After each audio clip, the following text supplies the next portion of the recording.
Enquanto as meninas se arrumam aqui, boa noite, pessoal. Sejam todos bem-vindos. Eu vejo alguns rostinhos novos que eu não conheço, então vou apresentar. Nós somos o Grupo Dom, Grupo Doar Otimismo em Música.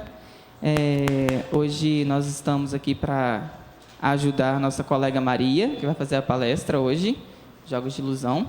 E também queria dar boa noite aos telespectadores que estão pelo Facebook, na internet.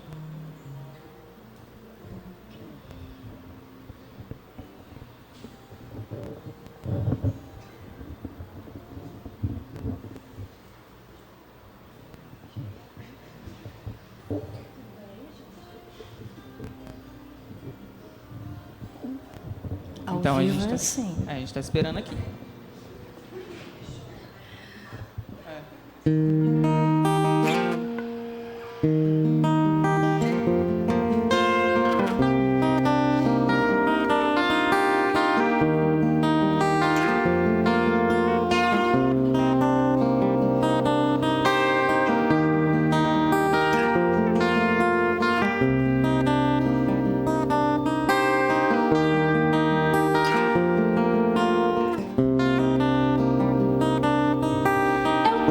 me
será que não? Que céu você espera ver de todas as cores e sabores dos amores dessas vidas? Qual de todas você quis viver? Que céu você espera ter? Se na hora de ir embora suas mãos estão vazias, frias. Auguste Michel, Maurice Gottron, Jacques Letour, Ferdinand Bertin, Antoine Cousteau, François Riquier, Samuel Philippe, François Simon Levé, Chemene Lemaire, Bernardine Novel Jabbar, Julienne Marie, La Morte n'existe pas. Que céu você espera ver de todas as cores e sabores dos amores dessas vidas? Qual de todas você quis viver? Que céu você espera ter? Se na hora de ir embora suas mãos estão vazias, frias.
Eu imagino que eu tô aqui esperando essas meninas resolverem. A gente tá ao vivo, tá?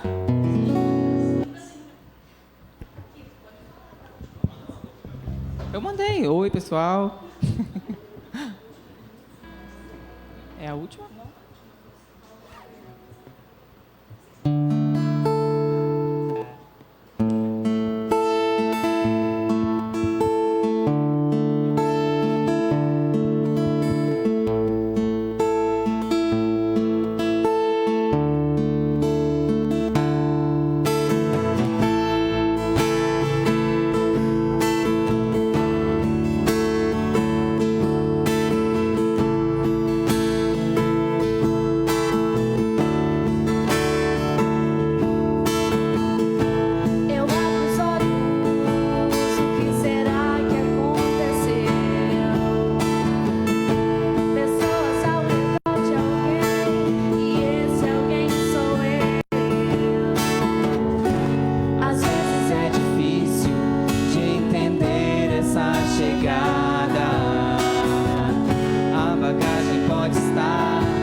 terra aqui, volta pra reconstruir tudo que ficou pra trás.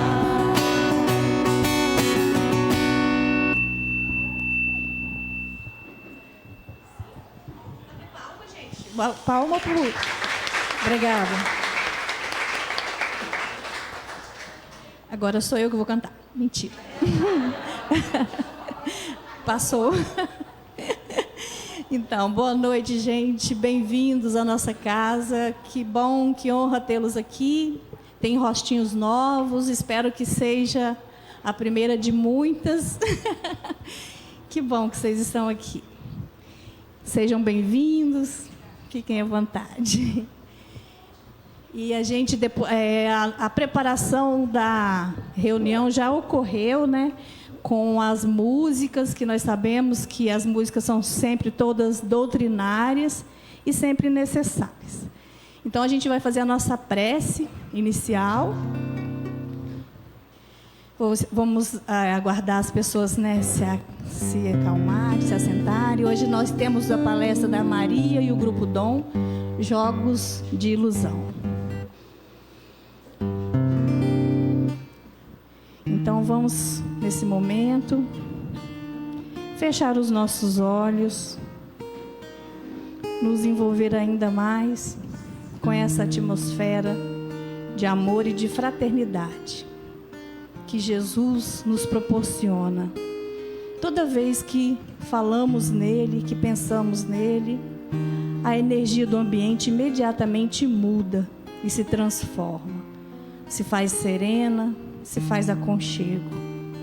Muito obrigada, Senhor Jesus, por estar presente em nossas vidas de forma incondicional, independente da nossa condição. Muito obrigada, Senhor, por estar conosco e pedimos que permaneça assim, que a palestra transcorra da forma que foi planejada, que quem está aqui, tanto de forma física como espiritual, possam receber as energias e os esclarecimentos da fala da noite. Muito obrigada, Senhor Jesus, permaneça conosco agora e para todo sempre. Que assim seja. Então, hoje a fala é com a Maria, né, como eu havia dito, junto com o Grupo Dom. Muito obrigada por estarem conosco e aproveitem.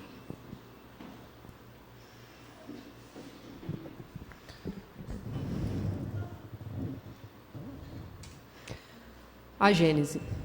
Tendo a matéria que ser objeto de trabalho do espírito para desenvolvimento de suas faculdades, ele teria que atuar sobre ela, pelo que veio habitá-la, como o lenhador habita a floresta.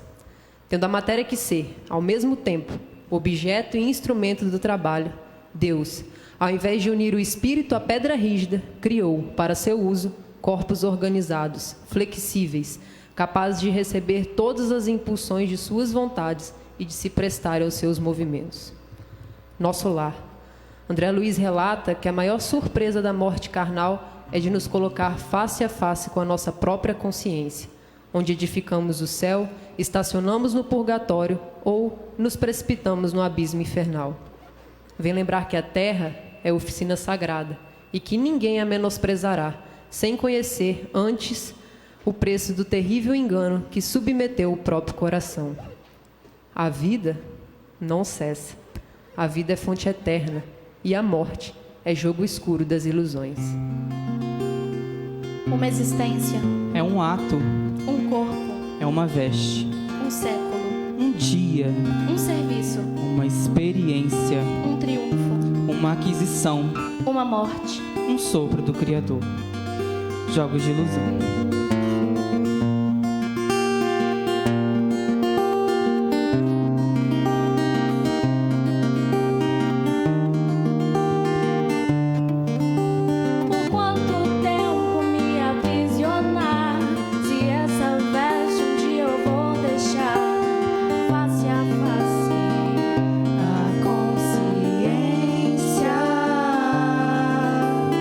Quanto engano a perguntar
Boa noite a todos.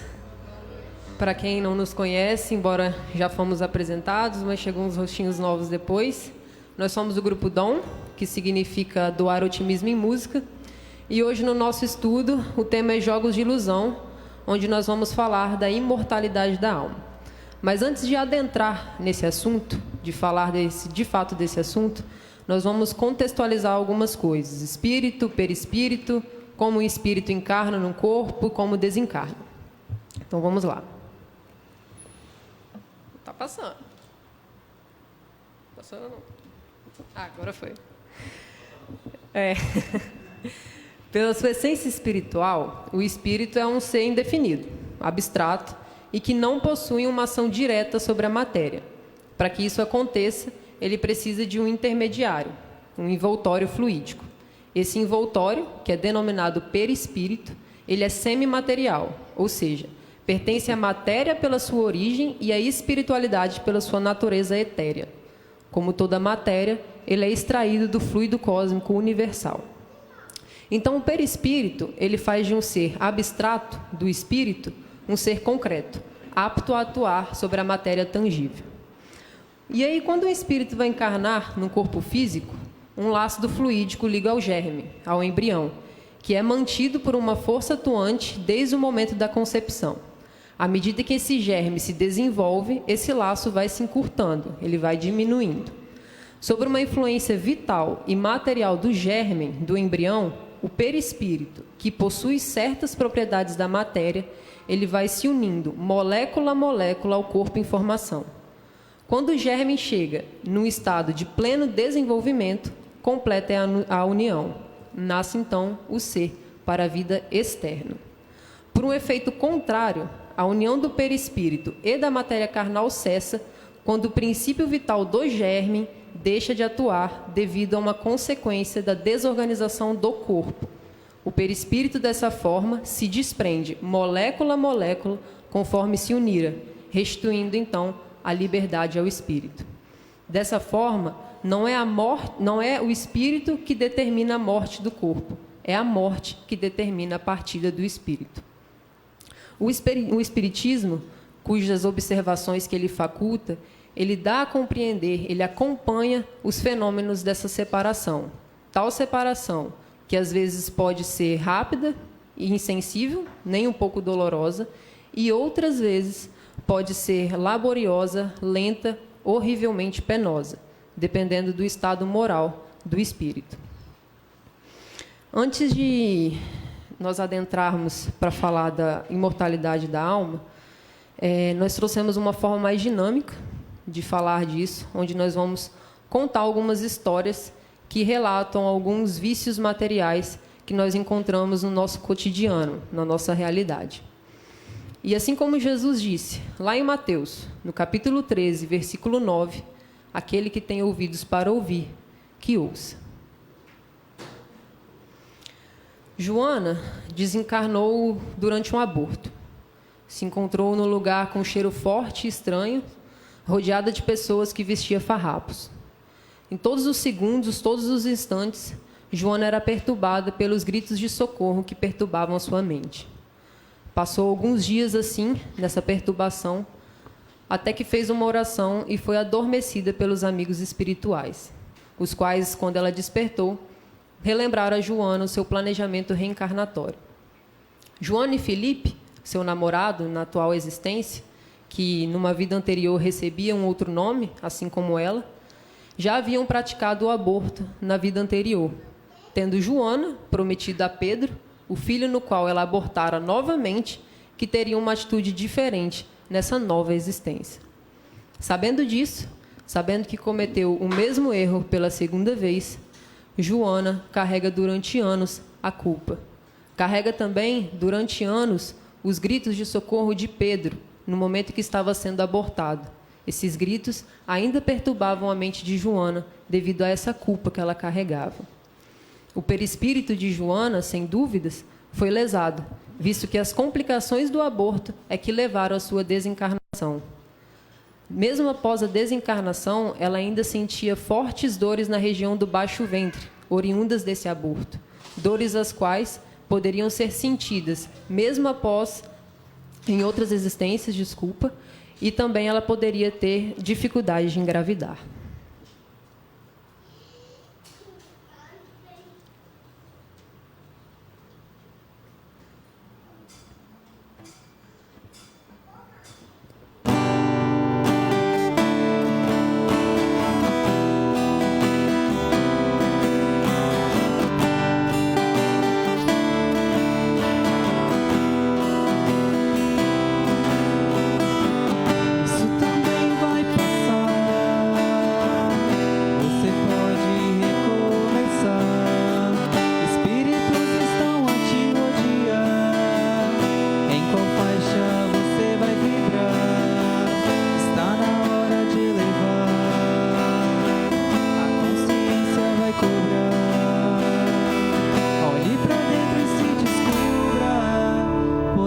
Te ajudar a caminhar.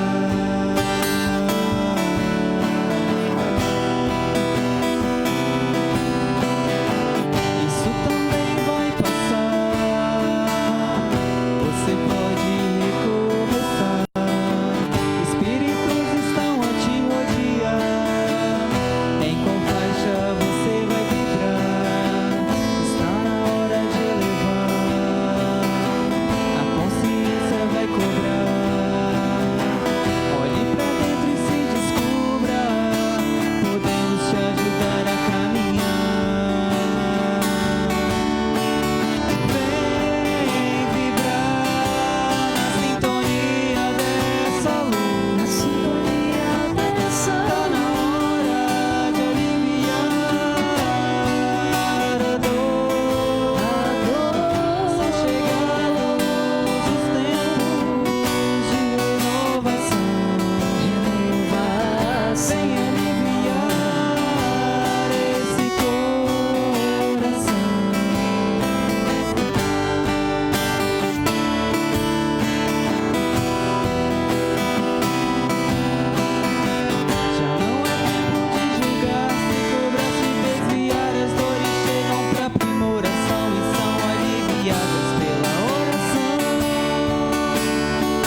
Isso também vai passar. Você pode recomeçar. Em qual faixa você vai vibrar? A consciência vai cobrar. São chegados os tempos de renovação. Aquele que tem ouvidos para ouvir, que ouça. Giancarlo começou a se envolver, ainda na faculdade, num grupo de amigos que praticavam sexo em grupo. Era um sexo assustadoramente selvagem, regado a muita dor, sofrimento, bebida e drogas. Viveu assim por durante 3 ou 4 anos, largando a faculdade para dar vazão à sua vida de cruel perversidade. Tempo se passou e ele recebe a notícia que descortinou a sua desencarnação. Giancarlo estava acometido pela AIDS. O nosso perispírito e o nosso corpo físico, como nós vimos lá no início, eles são ligados intimamente, célula a célula. Então, quando nem todas as nossas decisões e atitudes na área da vida sexual são acertadas, as impressões dessas experiências infelizes que tivemos são registradas diretamente em nosso perispírito, conforme explica André Luiz no livro Evolução em 2 Mundos. Isso gera chagas espirituais, que atraem possíveis micro-organismos específicos que geram as tão famosas doenças sexualmente transmissíveis. Até mesmo as doenças infecto-contagiosas têm componente espiritual. E aí, dentro desse contexto do vírus HIV, da AIDS, durante uma relação sexual desprotegida, pode acontecer o seguinte: o indivíduo que já possuía o perispírito adoecido atrai esses micro-organismos e adoece o corpo. Ou um indivíduo que possuía o perispírito sadio se infecta e perpetua essa infecção para o perispírito. O perispírito de alguns, já infectado pelo vírus HIV, especialmente daqueles que contraíram o vírus devido a diversos desregramentos na área da vida sexual, possui os chakras com uma profunda desorganização energética, sendo os 3 chakras mais atingidos: genésico, ligado à função sexual, órgãos de reprodução; esplênico, responsável pela produção e renovação de diversas células sanguíneas, e gástrico, controla todo o metabolismo do trato digestivo e responde pelas emoções. A energia sexual ela é grande força criadora no universo. Da mesma forma que o seu uso irresponsável cria barreiras, o seu uso responsável, consciente, fortalece, colore e dá novos sabores à vida. Ana Júlia passava o tempo inteiro durante o seu dia se preocupando apenas com a beleza exterior. Malhava todos os dias durante 2 a 3 horas e, aos 16 anos, se sentindo muito mal com seu corpo, se vendo muito gorda, ela obriga os seus pais a pagarem uma cirurgia plástica para a redução de gordura. O médico, que realizou a cirurgia, retira então do corpo de Ana Júlia 250 ml de gordura. Após 6 meses, ainda se olhando no espelho e se vendo muito obesa, com alto grau de obesidade, ela decide então vomitar todo o conteúdo que ingeria. O corpo de Ana Júlia estava completamente debilitado devido à falta de alimento. E depois de muitas idas e vindas ao hospital, ela desencarna aos 16 anos devido a uma parada cardíaca. Ao desencarnar, Ana Júlia se viu num lugar horrível, sendo acusada de suicida. Sentia fortes dores na cabeça e no estômago. Passou muitos dias assim, com uma tormenta, sendo perturbada por esses espíritos infelizes, que a todo instante acusavam ela de suicídio. Ela lembrou então do Pai Nosso que orava junto com sua mãe, orou com fervor e foi adormecida pelos amigos espirituais. Despertou então num hospital e os amigos espirituais disseram a ela que ela foi vítima de bulimia, vítima, na verdade, de suas próprias escolhas. E a bulimia, essa doença, lesionou severamente o seu perispírito.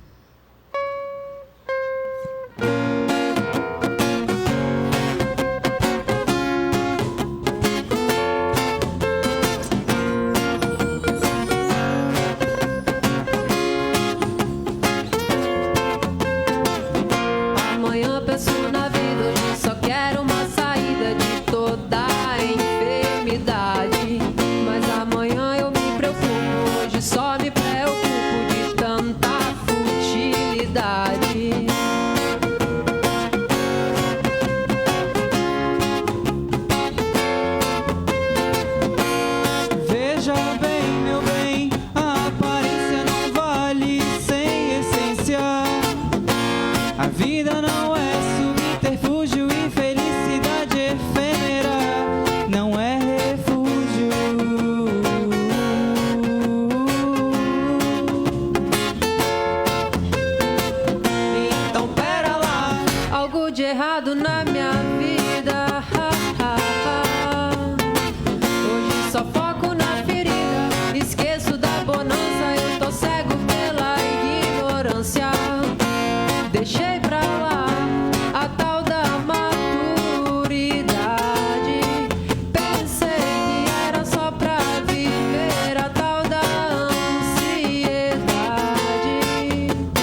Hoje só quero uma saída de toda a enfermidade.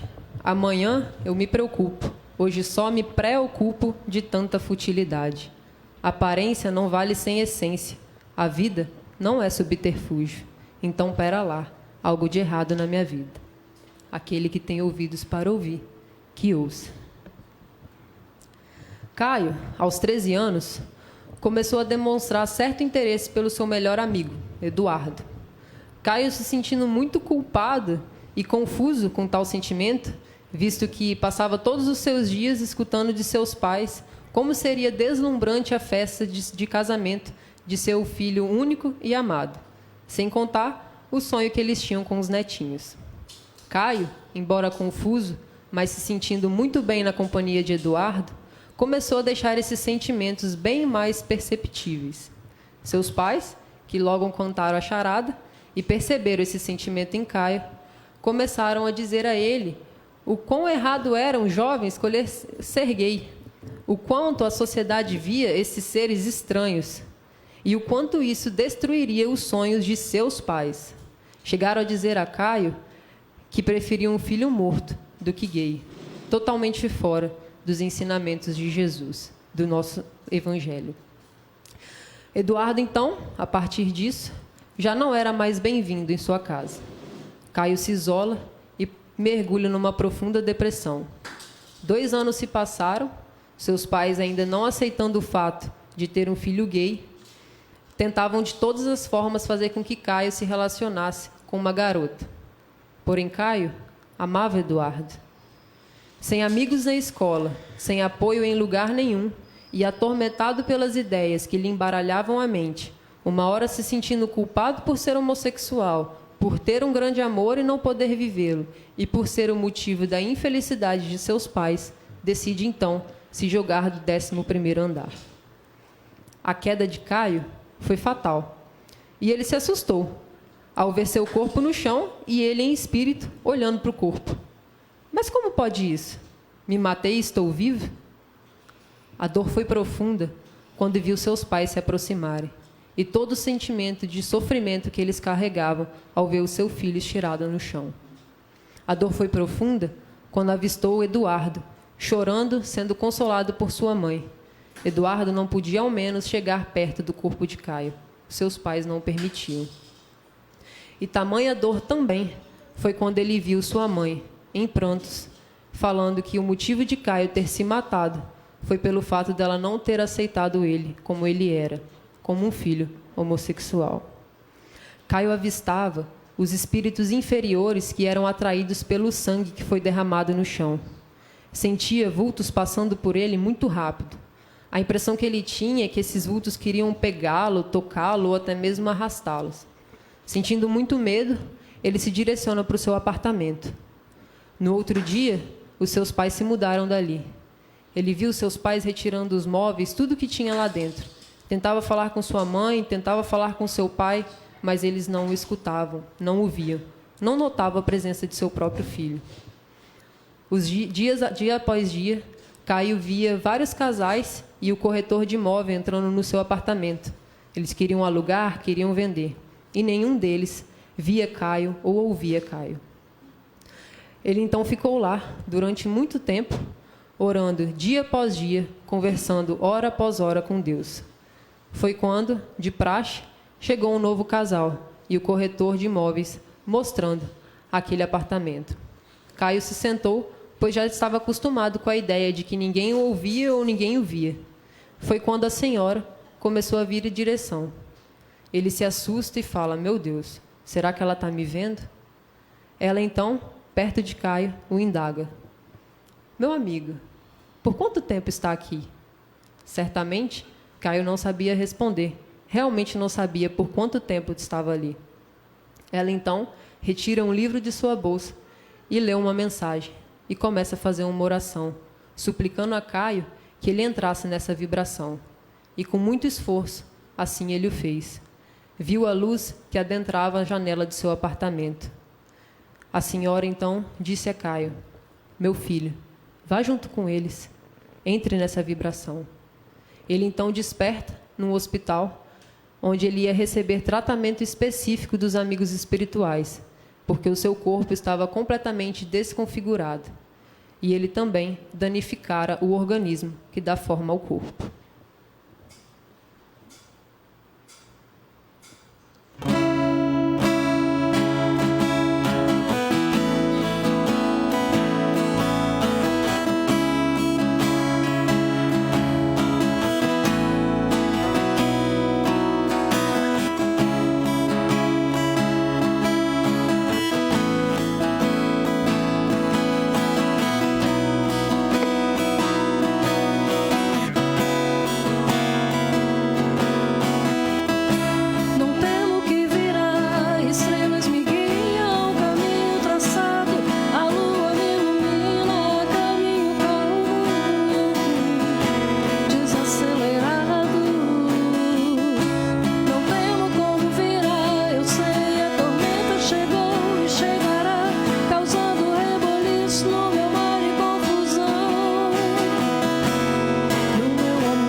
A tormenta chegou, causando rebuliço no meu mar e confusão no meu amar.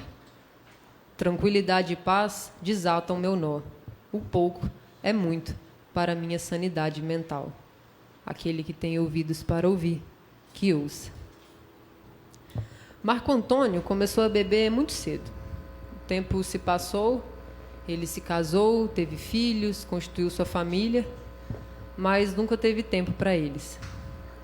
Do escritório, ia direto para o bar, chegando sempre muito tarde em casa. No nascimento do seu primeiro filho, Paulo, ele nem estava lá. Quando chegou em casa, é que recebeu a notícia que seu filho havia nascido e que ninguém havia encontrado para dar tal notícia. Ele se sentiu um pouco envergonhado, constrangido, arrependido, mas logo após abriu uma latinha de cerveja para comemorar.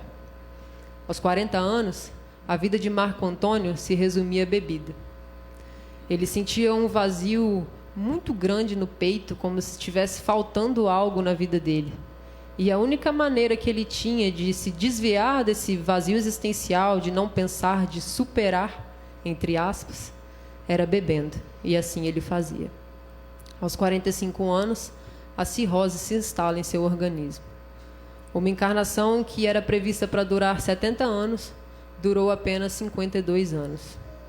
Marco Antônio, então, foi resgatado pelos amigos espirituais e foi direcionado a uma colônia que cuida de espíritos que são dependentes desse vício do álcool. O processo de Marco Antônio foi muito difícil. Ele era muito apegado à matéria, muito apegado a esse vício material que ele tinha. Então, toda vez que ele sentia vontade de tomar um destilado, os amigos espirituais davam água, a fim de que ele pudesse matar a sede. O perispírito de Marco Antônio foi severamente lesado também, mais especificamente na região do fígado. Nesse livro, Vivendo no Mundo dos Espíritos, relata um grupo de espíritos que se direcionou a um hospital de encarnados da região para presenciar de perto a desencarnação.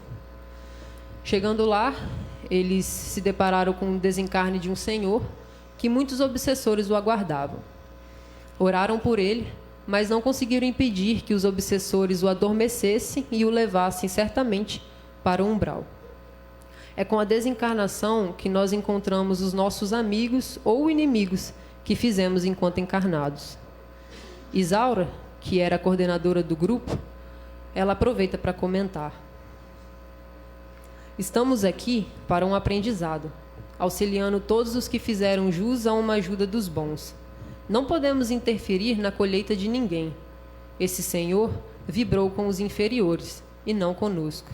A vida toda afinou-se com eles, com esses irmãos das trevas, e só pode ter agora a companhia que ele mesmo escolheu. Ao cometer erros, estamos vibrando com os errados.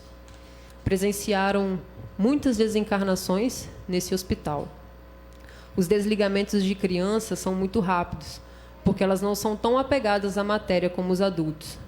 Geralmente, quando elas estão para desencarnar, há sempre uma equipe de socorristas por perto, e elas sempre são levadas ao socorro. Depois do hospital, o grupo se direciona às rodovias de maior movimento. Nas rodovias, em determinados pontos dela, há pequenos postos de socorros. E aí, quando acontece um acidente, é acionado um aparelho dizendo o local e a gravidade. A equipe de socorristas espiritual se direciona para esse local, chegando mesmo antes da equipe de socorristas material. O desligamento nos acidentes é violento, porque o corpo morre e o perispírito se desliga instantaneamente. Foram muitos os que foram levados a esses postos de socorros e que essa equipe pôde auxiliar. Às vezes, esse desligamento no acidente é feito sem socorrer o espírito. Tal desligamento, às vezes, pode ser muito rápido ou pode ser muito demorado, dependendo da condição, da gravidade desse acidente. Logo após as rodovias, o grupo então se destina para o último lugar, que é o cemitério. E ali eles avistaram muitos que eram presos à matéria. Eram muitos os que agonizavam, os que gemiam ao lado dos corpos apodrecendo. Outros, no entanto, dormiam em pesadelo.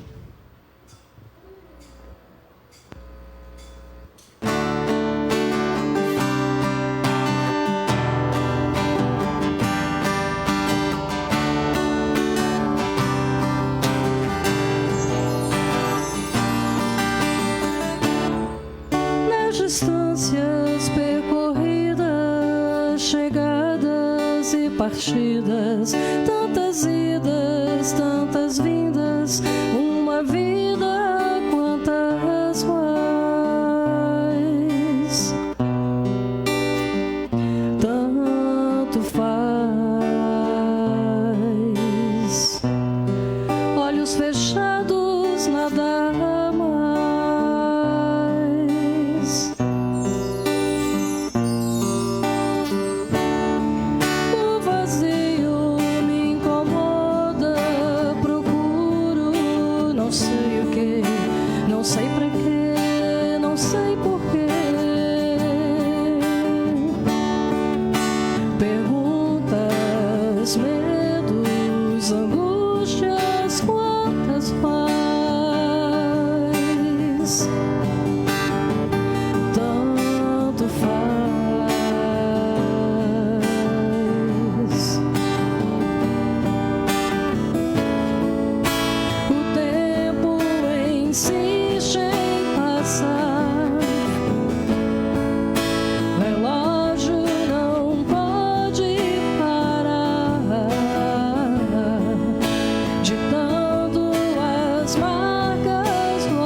Toca minha face. descrente. O amor me visita de repente. Paro, penso e compreendo. Nada é fim e nem começo. É vida que segue. É oportunidade. É redenção. É reencarnação. O amor divino que toca o coração. Me renovo, me transformo, ergo os olhos, vejo a luz vibrando em meu ser. Sigo em frente um novo caminho, a renovação, a renovação,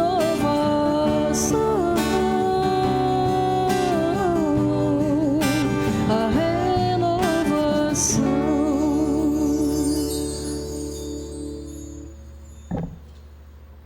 Tantas idas, tantas vindas. Uma vida? Quantas mais? O vazio me incomoda. Procuro, não sei o que. O amor me visita de repente. Me renovo, me transformo. Um novo caminho, a renovação. E após contar a parábola do semeador, Jesus é questionado pelos discípulos. Por que lhes fala por parábolas? Falo-lhes por parábolas porque não estão em condição de compreender certas coisas. Eles veem, olham, ouvem, mas não entendem. Fora, pois, inútil tudo dizer-lhes, por enquanto. Não se deve pôr a candeia debaixo do alqueire, mas sobre o candeeiro, a fim de que todos os que entrem a possam ver. Quando nós escutamos uma história, por mais que ela seja carregada de criatividade ou até mesmo carregada de fatos reais, o certo é que as pessoas gravem com mais facilidade. E foi assim que Jesus, através de suas parábolas, imortalizou muitos de seus ensinamentos. Conseguiu chegar nos corações mais endurecidos, tratando da sua realidade e do seu cotidiano. A intenção de nós falarmos da imortalidade da alma trazendo histórias foi exatamente essa, porque o certo e errado depende da verdade de cada um. Não bastava nós virmos aqui e falar, você deve fazer isso, você não deve fazer isso. Isso vai do entendimento íntimo de cada um. Aquele que tem ouvidos para ouvir, que ouça. Os ensinamentos de Jesus estão como a candeia posta sobre o candeeiro, vivos, depois de 2000 anos, e continuará assim, até que a última pessoa desperte intimamente, para que ela entre dentro dessa sala e possa ver a luz acesa do Evangelho. Nesse livro, ainda no livro Vivendo no Mundo dos Espíritos, Patrícia relata o seu desencarne. Desencarnei por aneurisma cerebral. Nada vi ou percebi. Para mim, foi como dormir e acordar entre amigos. Adaptei-me logo, era espírita. Sabia o que ia acontecer e o que ia encontrar. Quem tem religião interiormente, vive de acordo com o Evangelho, é esperto. O espiritismo bem compreendido educa para a continuação da vida.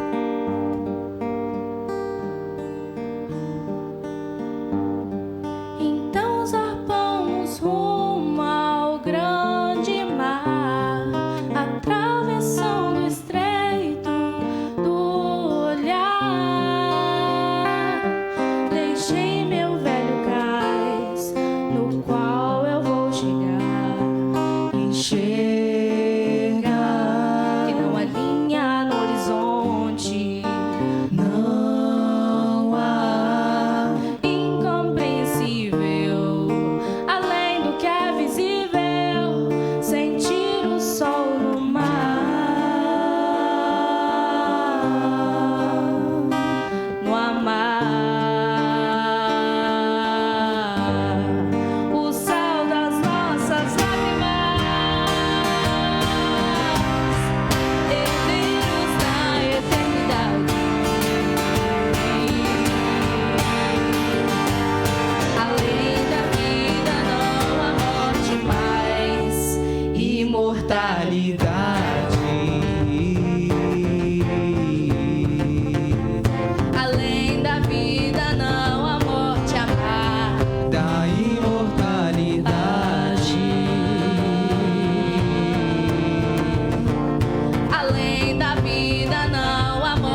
não há linha no horizonte, não há. Herdeiros na eternidade, além da vida, não há morte, a mar da imortalidade. Tanto mar em mim, há tanto mar. No livro Nosso Lar, André Luiz diz: seria extremamente infantil a crença de que o simples baixar do pano resolvesse transcendentes questões do infinito. E realmente não resolvem. Porque o mundo nunca teve um tempo de paz. Porque durante séculos e séculos nós continuamos presos, viciados na matéria. Desde os primeiros registros das civilizações ocidentais, há um uso tempestuoso e abusivo das energias sexuais. Essa cultura da promiscuidade acompanha o inconsciente coletivo séculos após séculos. Ignorância e egoísmo que ergueram trincheiras de incompreensão e discórdia entre os homens. Intolerância que queimava as pessoas na fogueira.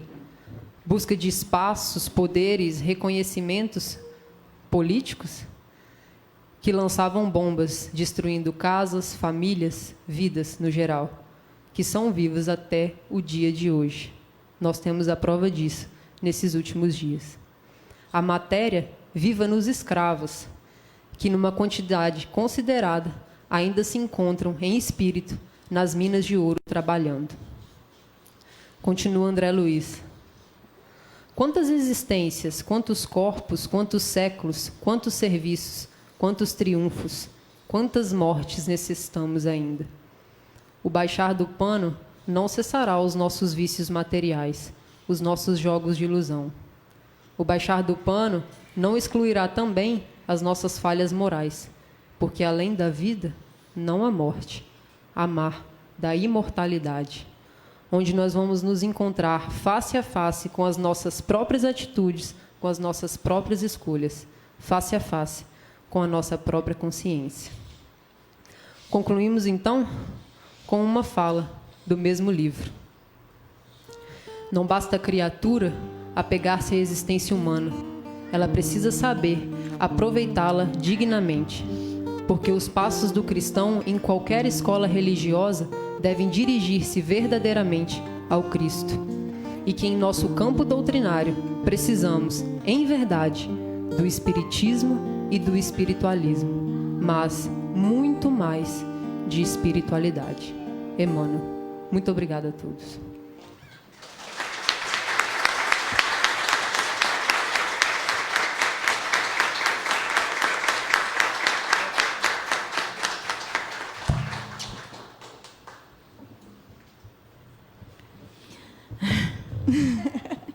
Que lindo, né, gente? Tem mais não aí para falar, cantar?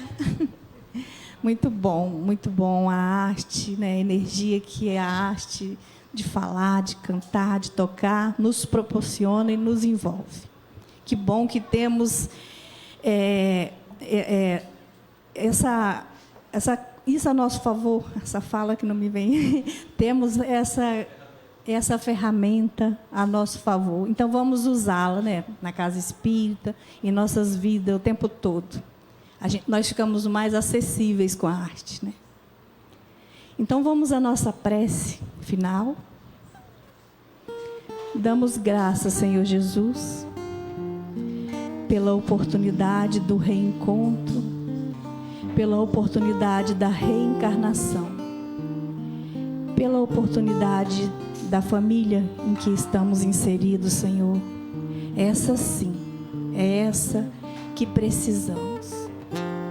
Muito obrigada, Senhor, por tantas graças, pela sua misericórdia. Mas ainda, Senhor, limitados que somos, pedimos fortaleza para continuarmos a nossa caminhada. Que saibamos, Senhor, fazer das pedras a escada para a nossa caminhada. Que nos fortaleçamos quando adentrarmos a porta da imortalidade. Muito obrigada, Senhor Jesus, por estar conosco sempre. Permaneça, Senhor, em nossas vidas, agora e para todos sempre. Que assim seja. Então, quem está na casa pela primeira vez, obrigada, é um prazer tê-los aqui e convidamos para que retornem sempre. E agora a gente...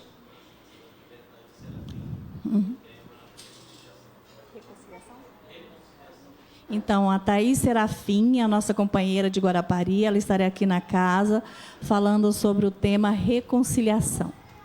E sejam todos convidados. E a gente tem o nosso lanche fraterno, por favor, permaneçam conosco.